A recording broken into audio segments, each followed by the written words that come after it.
증거할 말씀입니다. 아모스 6장 6절에서 14절입니다. 대접으로 포도주를 마시며 귀한 기름을 몸에 바르면서 요셉의 환난을 인하여는 근심치 아니하는 자로다. 8절 만군의 하나님 여호와께서 가라사대 주 여호와가 자기를 가리켜 맹세하노라. 내가 야곱의 영광을 싫어하며 그 궁궐들을 미워하므로 이 성읍과 거기 가득한 것을 대적에게 붙이리라 하셨느니라. 한 집에 10사람이 남는다 하여도 다 죽을 것이라. 10절 죽은 사람의 친척 곧 그 시체를 불사를 자가 그 뼈를 집 밖으로 가져갈 때에 그 집 내실에 있는 자에게 묻기를 아직 너와 함께 한 자가 있느냐 하여 대답하기를 아주 없다 하면 저가 또 말을 하기를 잠잠하라. 우리가 여호와의 이름을 일컫지 못할 것이라 하리라. 보라, 여호와께서 명하심으로 큰 집이 침을 받아 갈라지며 작은 집이 침을 받아 터지리라. 말들이 어찌 바위 위에서 달리겠으며 소가 어찌 거기 밭 갈겠느냐. 그런데 너희는 공법을 쓸개로 보이나며 정의의 열매를 인진으로 보이나며 험한 것을 기뻐하며 이르기를 우리의 뿔은 우리의 힘으로 취하지 아니하였느냐 하는 자로다. 14절 만군의 하나님 여호와께서 가라사대 이스라엘 족속아 내가 한 나라를 일으켜 너희를 치리니 너희가 하맛 어귀에서부터 아라바 시내까지 너희를 학대하리라 하셨느니라. 아멘. 육종의 유물 속성 두 번째 시간입니다. 신앙을 잃고 살아가는 아모스 시대 이스라엘 백성들을 두고 여러 가지 교훈과 질책을 하면서 여기까지 오고 있어요. 오늘 이 부분이 질책 중에서 마지막 질책의 한 부분이에요. 무엇이 내용이냐 하면 육종으로는 하나님을 기쁘게 하지 못한다 하는 내용이에요. 그리고 불신으로 물들어 있는 너희 자신을 너희 스스로 속이고 있다 하는 내용으로 지금 되어 있어요. 지난 시간에는 은혜를 받아 신앙생활을 하면서 그 은혜를 물질의 이익의 재료로 썼다 이거야. 그래서 그거는 바른 신앙생활이 아니다 하는 것을 지적했다면 오늘은 너희가 가지고 있는 영의 지각 능력이 많이 약화되어 있어서 죄가 가입했을 때 그것을 깨닫지 못하고 있다. 그리고 한 걸음 더 나가 깨달았다 해도 스스로 숨기려 하고 있다. 이 부분이에요. 10절에 보면 죽은 사람의 친척 곧 그 시체를 불사를 자가 이르기를 시체가 더 없냐 했더니 없다 하면서 잠잠하라. 우리가 하나님 이름을 안 부를 거야 라고 했다는 의미심장한 내용이 기록되어 있어요. 이게 하나님이 주신 은혜를 내 스스로 속이고 감추려 한다라는 뜻이에요. 그래서 이번 말씀 중에 살펴보고요. 12절에는 말들이 바위산에서 못 달리고 소가 돌밭을 못 갈아요. 이건 상식이죠. 너희도 지금 허무한 것을 기뻐하며 하나님을 배반하는 자로다 이거예요. 신앙 상식에서 어긋나 있다 하는 얘기를 이제 비유를 통해서 우리에게 다시 한번 각인시키는 겁니다. 이 얘기는 신약에 와도 동일한 패턴으로 표현하는 것을 볼 수 있어요. 갈라디아서 1장 6절에 보면 사도 바울이 성도들이 믿음을 떠나 불신적 생활을 하고 있는 것을 질책하면서 이렇게 얘기해요. 하나님이 주신 은혜를 이렇게 속히 버리고 세상을 따라가는 너희를 나는 도무지 이해할 수 없다. 사도 바울이 도무지 이해할 수 없다 하면서 이어가는 교훈이 뭐냐면은 내가 너희에게 증거한 복음 이외에 다른 것을 쫓아가는 자는 저주를 받을지어다. 그래서 이 저주를 받을지어다라는 말만 들으면 우리가 약간 기분이 안 좋아요. 그러나 하나님의 것이 아닌 다른 것을 쫓아가는 자가 저주를 받지 않으면 큰일 나는 거예요. 오히려 다른 것을 쫓아가는 자는 넘어지는 것이 은혜예요. 만약 안 넘어지면 어떻게 해요? 이게 좋은 길인가 보다 하고 가다가 결국 생마감하면 지옥으로 떨어지는 거잖아요. 그런 식으로 질책을 했고, 그리고 14절에는 그렇게 죄 중에 있는 한 너희는 필멸이다. 필멸이다. 그래서 역사적으로 아수르가 그 당시에 이스라엘 나라로 와서 완전히 점령해 버리는 것으로 하여 실현이 되죠. 이렇듯이 우리가 가지고 있는 죄성은 우리의 일생 중에 하나님이 반드시 멸해버린다 이거예요. 이런 은혜는 사실상 신자에게만 있는 거죠. 불신자에게는 그들이 가지고 있는 죄성을 일생 중에서 하나님이 안 처리해 주신다고. 그러니까 그 죄 그대로 안고 살아가다가 결국은 생마감하면 영벌로 떨어지는 거잖아요. 자, 여러분, 육정의 속성에 대해서 이 시간 다시 한번 정돈해야 돼요.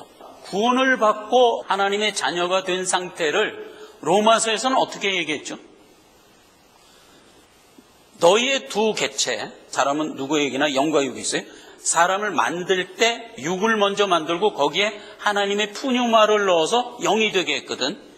육과 영이 있어요. 그게 합쳐진 게 지금 살아가고 있는 사람의 모습이에요. 그런데 아담과 하와가 하나님을 대적함으로 인하여 정령 죽은 자가 됐잖아요. 영도 죽고 육도 죽었다는 얘기거든. 지금 자기 수원을 살아가고 있지만 그것은 임시로 살아가는 거예요. 하나님 일생을 허락해요. 원래는 정령 죽은 사람인데도 불구하고 그 일생을 살아가도록 연장을 시켜주고 그 일생 중에 내 백성을 구원해내는 거거든요. 그래서 먼저 예수 그리스도가 십자가에 못 박혀 죽으심으로 우리의 죄를 사하여 우리를 생명 가진 자로 살려 구원했잖아요. 그때 살아난 개체가 뭐죠? 우리의 가진 바 영과 육 중에서 영을 일단 살렸다고 그랬죠. 영을. 그리고 죄는 아직 죄된 채로 그냥 놔뒀다 그랬거든. 그게 로마서 8장 10절 얘기예요. 영은 의로 인하여 살았으나 죄는 죄로 인하여 죽은 채 있다 이 말이에요. 그렇게 된 게 우리예요. 그러면 자 보세요. 우리의 영은 지금 영생 가진 존재가 됐어요. 그리고 육은 아직도 죄 중에 있어요. 그러면 그렇게 구원받은 개인이 자기 삶을 느낄 때 계속해서 육정 속에 살아가기 때문에 죄된 생각이 나도록 돼 있다고. 그래서 성도가 여기서 헷갈리면 안 돼. 하나님은 분명히 내 죄를 사해줬다고 그랬는데 왜 나는 아직도 죄 중에 거하지? 하나님이 나 구원하지 않은 거 아니야? 이렇게 혼란스러워하면 안 된다 이 말이에요. 우리의 영은 분명히 살았어요. 그러나 죄는 아직 죄 가운데 있기 때문에 우리는 계속 죄된 생각 속에 살아가고 있어요. 그런 상태에서 하나님이 우리에게 지금 교훈 주는 거거든. 시편 3절에 보면 악인은 그 마음의 소욕을 자랑하며 탐리하는 자는 여호와를 배반하고 멸시하나이다 이랬어요. 자, 여기서 악인 그러면 구원받지 못한 사람을 얘기하는 거고 그 마음속에 뭐만 있어요? 육정만 있지, 육정만. 그들이 가지고 있는 육정은 하는 얘기나 마찬가지예요. 그래서 우리가 지금 구원을 받았다 하더라도 우리에게는 육정이 있잖아요. 아직 살아있잖아요. 그러면 우리의 육정이 어떻다는 얘기예요. 여기 얘기대로 마음의 소욕을 자랑하고 물질을 탐하며 여호와를 배반한다고요. 그러니까 우리가 가지고 있는 육정이 이런 속성이 있다는 것을 내가 알아야 돼요. 모르고 헷갈리면 안 돼요. 그래서 나는 구원 못 받았나? 이렇게 생각하면 안 된다니까.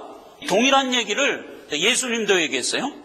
육은 육이고 영은 영이야. 이렇게 분명히 예수님도 얘기했다고요. 니고데모를 교육할 때도 그 얘기를 한 거예요. 육으로 난 것은 육이요 성령으로 난 것은 영이니 내가 구원받았다는 것에 대하여 이해하라. 이렇게 얘기했다고요.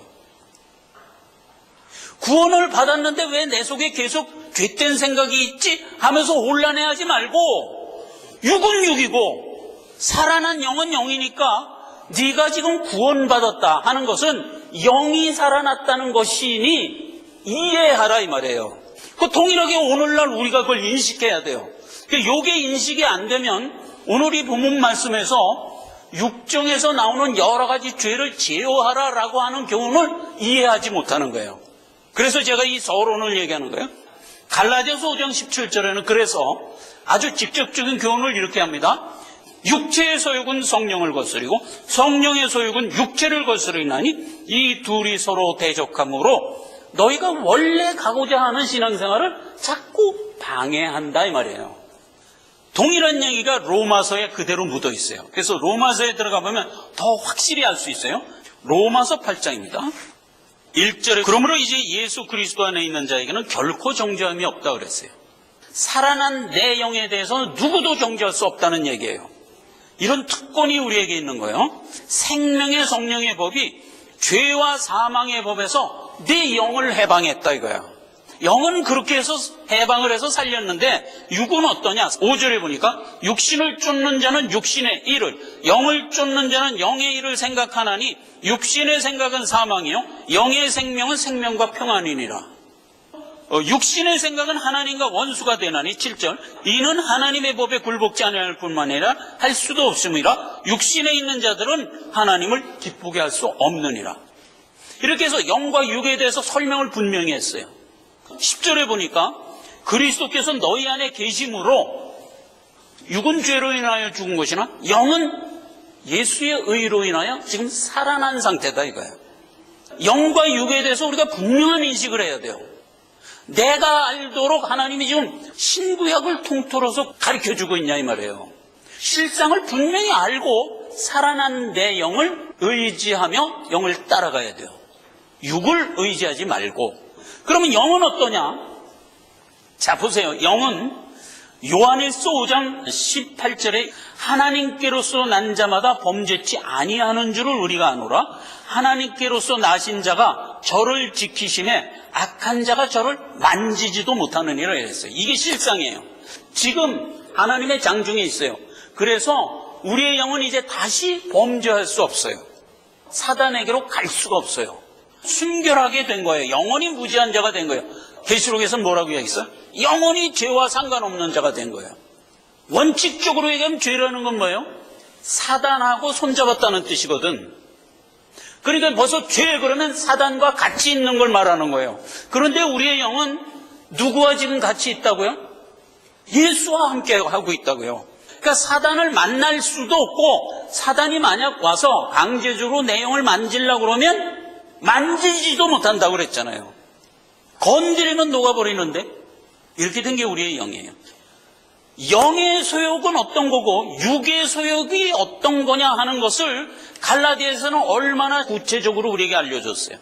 육의 소욕 그래갖고 갈라디아서 5장 19절 이하를 쭉 보면 하나하나 여기 쓴 대로 얘기합니다. 음행, 더러움, 호색, 우상숭배, 술수, 원수 맺는 것, 분쟁하는 것, 시기하는 것, 분리하는 것, 또 투기하는 것, 술 취하는 것, 방탕하는 것. 이런 것들이 육정이 보이는 속성이에요. 예수 안 믿는 자들이 가지고 있는 속성인가? 물론 그들이 가지고 있는 속성이지만 내 안에 있는 나의 육정의 속성이기도 하다 이 말이에요. 인정해야 된다니까. 그리고 이 속성이 안 나오기를 기대하면 안 돼. 이건 너무나 자연적으로 나오는 거예요. 만약 내 육정에서 이러한 속성이 안 나오는 날이 언제인지 아세요, 여러분?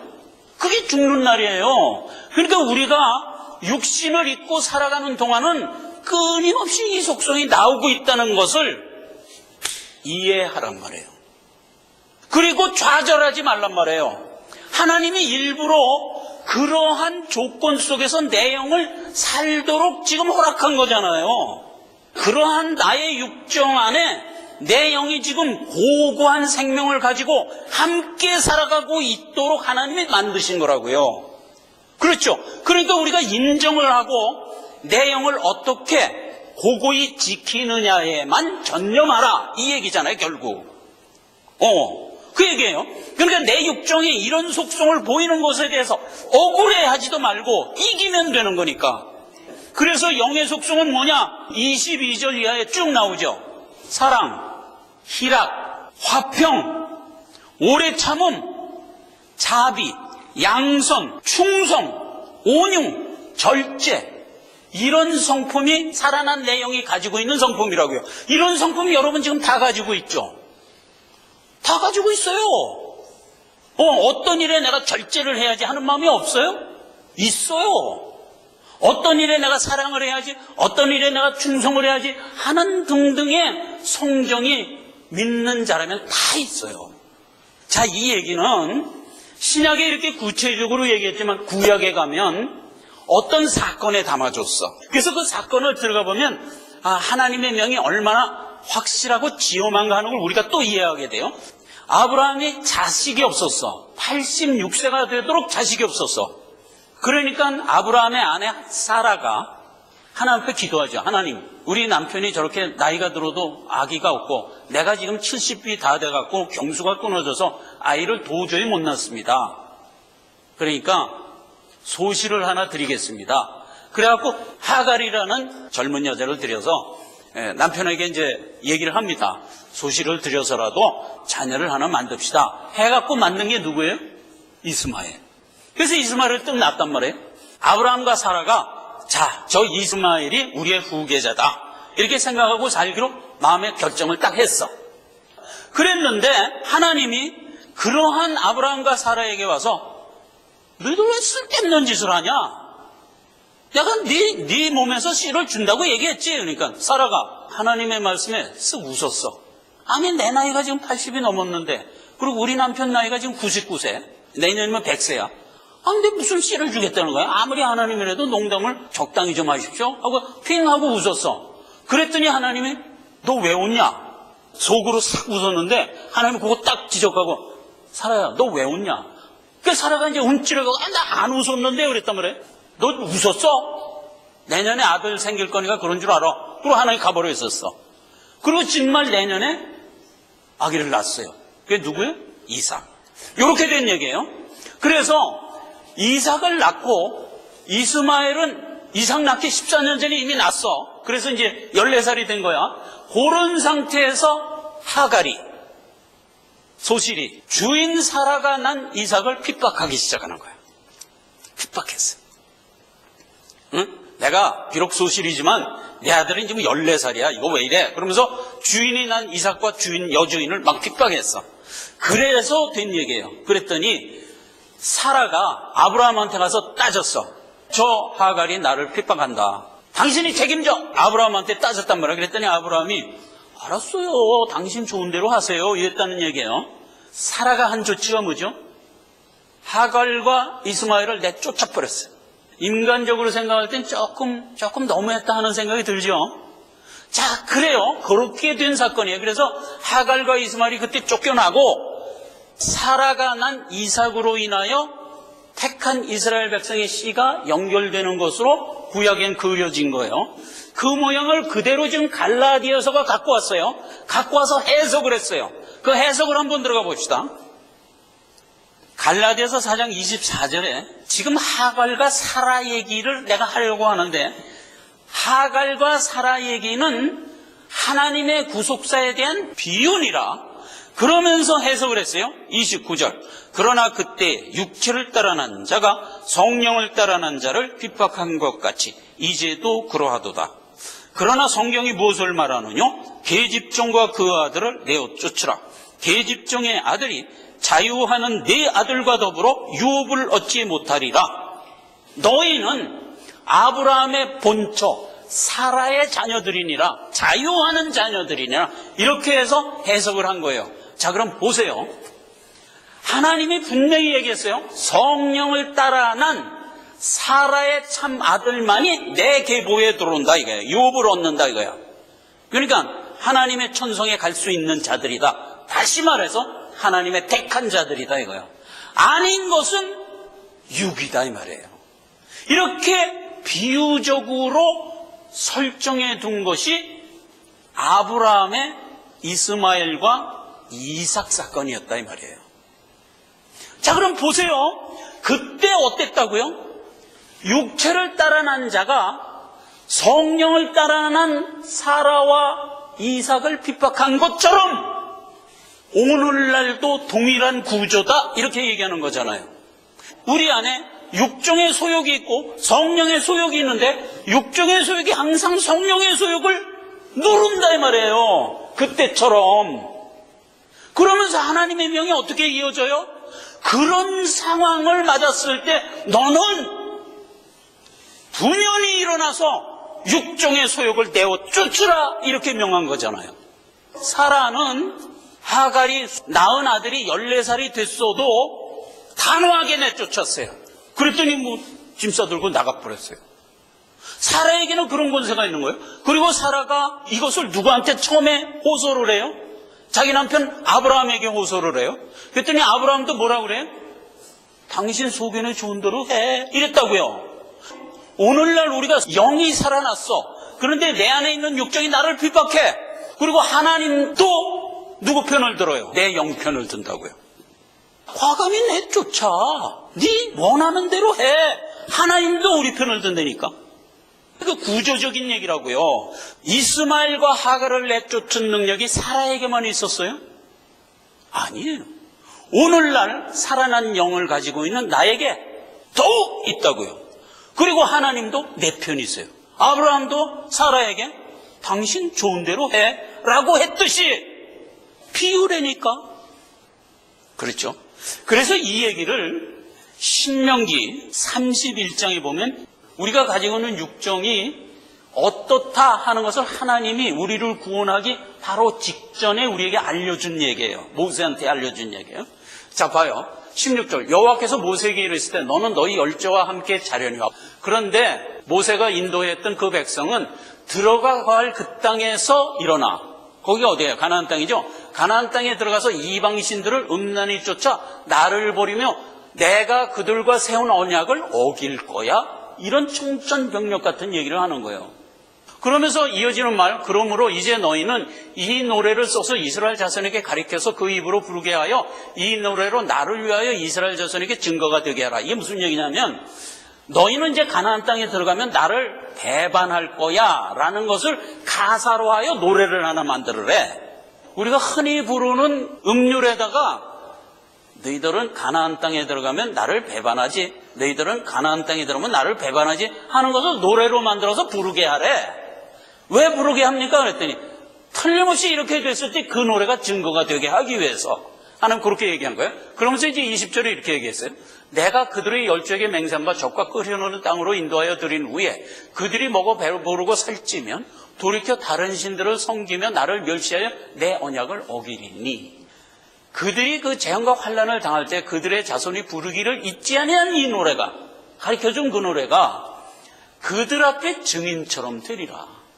봐라, 네 노래처럼 됐지? 이렇게 하나님이 얘기하는 거예요.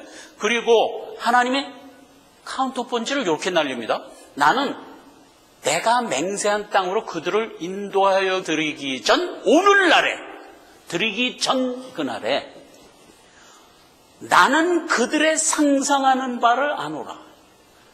얼마나 기가 막힌 얘기예요. 가나안 땅에 지금 내리면 들어갈 거예요.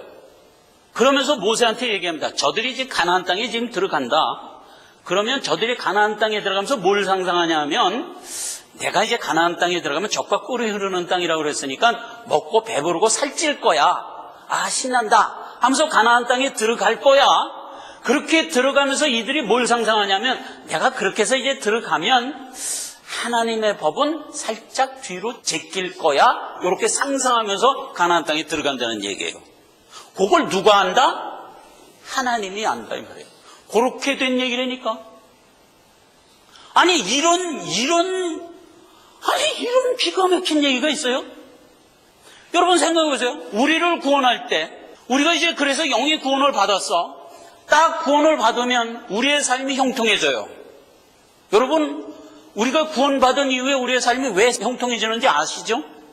우리는 내 영의 구원을 받으면 일정 기간 훈련을 받아야 되거든. 그래서 그 일정 기간을 나의 일생으로 허락하는 거예요.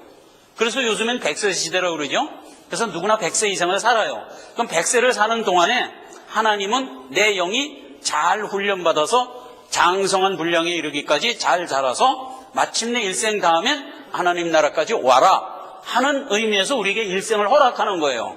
그러면 여러분 생각해 보세요. 나한테 100세를 허락했는데 중간에 병이 들릴 수도 있지, 사고를 당할 수도 있지, 얼마나 많은 위험이 도사리고 있어요.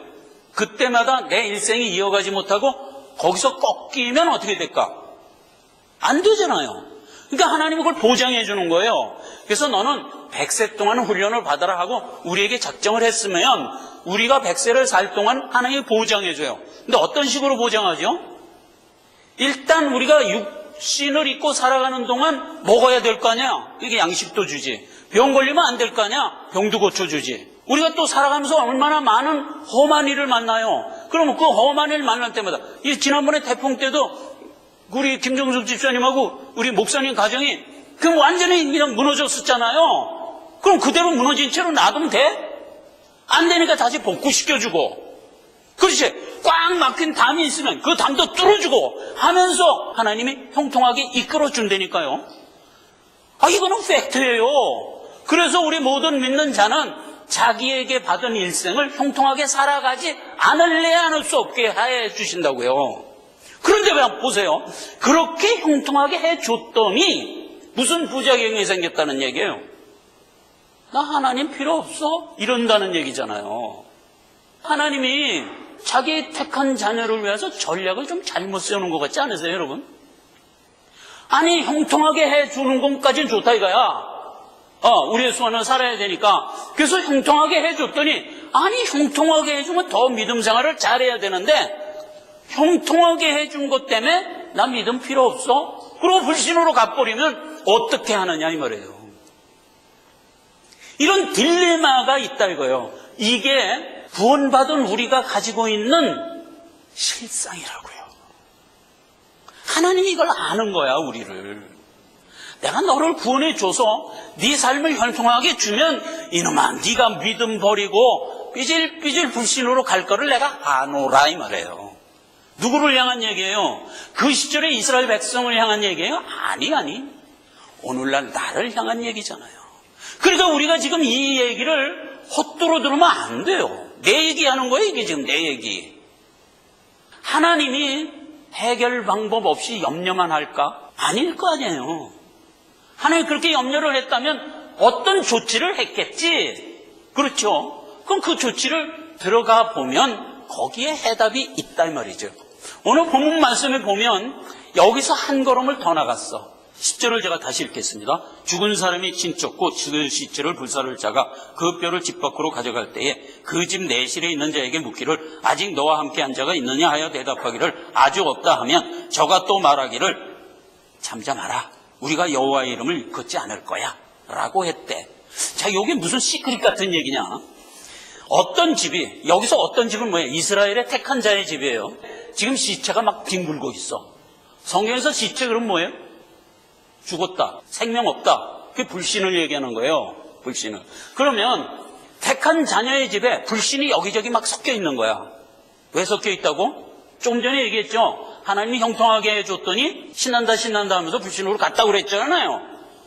그렇게 된 상태야. 그래서 여기저기 불신이 막 껴있어. 그랬더니 하나님의 사자가 와서 그 죽어있는 시체를 매 갖고 나가는 거야, 자꾸. 그 불신이 거기 있으면 안 되는 게 하나씩 자꾸 드러내면서 야, 더 없냐? 이랬어. 그랬더니 집안 식구 중에 하나가 톡 튀어나와가지고 사실은 벽장에도 있고 저 지하실에도 3개가 더 있는데 하고 말하려고 툭 튀어나왔어. 그랬더니 이 사람은 뭐예요? 야, 잠깐만. 그런 얘기 하지 마. 우리가 하나님 이름 안 부를 거야. 이랬다는 얘기잖아요. 보세요. 이 사람이 지금 자기네 집에 여기저기 시체가 있다는 걸 안 되는 거예요? 모른다는 거예요? 안 되는 거예요. 그런데 뭐예요? 짐짓 속이고 있는 거예요. 그리고 여호와의 이름 안 부를 거야. 그게 뭐예요? 내가 빛으로 안 나갈 거야. 이 뜻이잖아요. 신약 요한복음 3장 20절 악을 행하는 자마다 빛을 미워하여 빛으로 오지 아니하나니 이는 그 행위가 드러날까 하며. 우리가 여호와의 이름 안 부를 거야. 왜 그런다고? 빛으로 안 나오는 거야. 내가 가지고 있는 죄성이 드러날까 봐 자꾸 불신에 거하기를 원하는 거야. 이게 누구의 속성? 육정의 속성이다 이 말이에요. 그래서 신자에게 있는 육정이 요 짓을 하고 있는 거예요. 자기가 가지고 있는 죄를 자꾸 숨기는 거야. 그리고 없다고 짐짓 거짓말하는 거야. 그러면서 나는 빛으로 안 나가는 거야. 나갔다가는 내 집에 있는 시체 다 드러나니까. 애당초 구원받을 때 나는 신나게 먹고 배부르면 불신으로 갈 거야 이렇게 작정하고 들어와서 구원을 받아서 구원하여 받고 살아가는 중에 내 집에 있는 여기저기의 불신을 그냥 끌어안고 숨기는 거야. 이렇게 신랄하게 얘기했다는 사실을 오늘 깨달았어요. 내가 그렇다는 것을 깨달았어요. 남의 얘기하는 게 아니라고, 내 얘기하는 거라고. 그런 상태를 하나님은 어떻게 처리하는가를 보자 이 말이에요. 해결하기 위해 2가지 조치를 하는데, 첫째, 그렇게 꽁꽁 숨기고 감추려고 하는 것을 하나님이 강권적인 전능한 능력으로 전부 까발켜 드러내는 거야. 이게 은혜예요, 여러분. 이게 첫 번째 은혜예요. 봐요. 구구절절이 얼마나, 이사야서 29장 15절. 화 있을진저 자기의 도모를 여호와께 깊이 숨기려는 자요. 그 일을 어두운 데서 행하여 이르기를 누가 우리를 보랴? 누가 우리를 알랴? 이런다는 거야, 우리가. 그 다음 구절이 어떻게 연결되는지 아세요? 그러냐? 이놈아, 내가 전부 드러낼 거야. 이렇게 연결되는 거예요. 요한복음 3장 20절. 악을 행하는 자마다 빛으로 매어 빛으로 오지 않으니 는 그 행위가 드러날까 하며. 드러날까 봐 자꾸 숨기는 거야. 그리고 내가 여호와의 이름을 안 부를 거야 이러고 점점 더 불신으로 가는 거야. 자, 그래서 하나님이 하신 특단의 조치, 숨은 것이 장차 드러나지 않을 것이 없고 감추인 것이 장차 알려지지 않을 것이 없느니라, 이 말이에요. 그러니까 우리 속에 있는 모든 죄는 사글이 다 드러나도록 돼 있는 거예요. 짜치 드러나는 것은 우리 창피주려고 그러나? 죄에 대해서 창피를 느끼는 것이 복이지. 안 드러나면 자꾸 숨기니까 드러내는 거예요. 자꾸 드러내는 거예요. 그렇게 하는 게 1차 조치예요. 자, 2차 조치를 들어가 봅시다. 2차 조치는 내 영이 지금 미약해져 있다고 그랬잖아요. 죄가 가입했는데도 자각하여 반응하는 능력이 많이 약화되어 있어요. 그렇게 약화된 채로는 육종과 싸워서 이기질 못하지. 그러니까 하나님은 어떻게 하냐면 약화되어 있는 자각 능력을 회복시켜주는 거야. 죄에 대하여 강력하고 민감하게 반응할 수 있도록 그 능력을 고쳐주시는 거야. 이 두 가지 조치를 하는 거예요. 그래서 예수님이 공생의 3년 동안에 계속 병 고치는 은혜를 우리에게 베푸는 게 전부 보면은 이 얘기예요. 약화되어 있는 내 영의 자각 능력을 건강하게 회복시켜주는 일로 병 고치는 역사가 모형화되어 있는 거예요. 병명을 보면 문둥병, 중풍병, 안진뱅이, 소경, 벙어리잖아요. 전부 뭐예요? 자각 능력에 대한 병들이잖아요. 중풍병이 뭐예요? 자각을 못하는 거예요, 자각을. 문둥병도요, 우리가 더럽다고만 생각하는데 사실은 자각 능력이 없는 병이에요. 인체의 그 돌출된 끝부분부터 균이 자꾸 먹어 들어가는 병이에요. 문둥병 걸렸다 그러면 제일 먼저 양리적인 검사를 물론 하지. 근데 그런 게 아직 미비되어 있을 때는 뭐부터 검사를 하냐면은 환자를 눕혀놓고 바늘로 발뒤꿈치를 찔러봐요. 통증을 못 느끼면 1차적으로 이게 문둥병에 감염됐구나 하고 진단을 하는 거예요. 제가 고등학교 때 내 무덤에 침을 뱉어라 하는 그 소설이 하나 나왔는데 그 소설을 쓴 자가 일본 야쿠자의 깡패였어. 그래서 깡패짓을 하도 해갖고 일본 그 법에 걸려가지고 평생 무기징역을 받아야 될 상황인데 이 사람이 그걸 어떻게 탈출하냐면 자꾸 자기 눈썹 뽑으면서 자기 문둥병 걸렸다고 그러니까 진단해보라 그래요. 그러니까 눕혀놓고 바늘로 발뒤꿈치를 콕 찌르는 거야. 이 사람 그거 알지? 얼마나 아파요. 아픈데도 안 아픈 척하고 의사는 왜 남의 발을 만지세요? 이런 식으로 이제 지금 얘기를 했어. 그러니까 의사가 이 사람 문둥병 맞다. 그래갖고 일본의 소록도로 보내는 거야. 그러니까 일단 감옥에선 탈출한 셈이잖아요. 그리고 소록도에 가서 탈출을 해갖고 한국으로 와서 그때 수원시청 직원이 돼갖고 근무할 때요. 그래갖고 그 책을 썼어. 그래서 제가 그 책 읽으면서 그때 문둥병도 이게 자각 능력이 마비된 병이로구나 하는 걸 그때 알았어요. 그래서 보세요.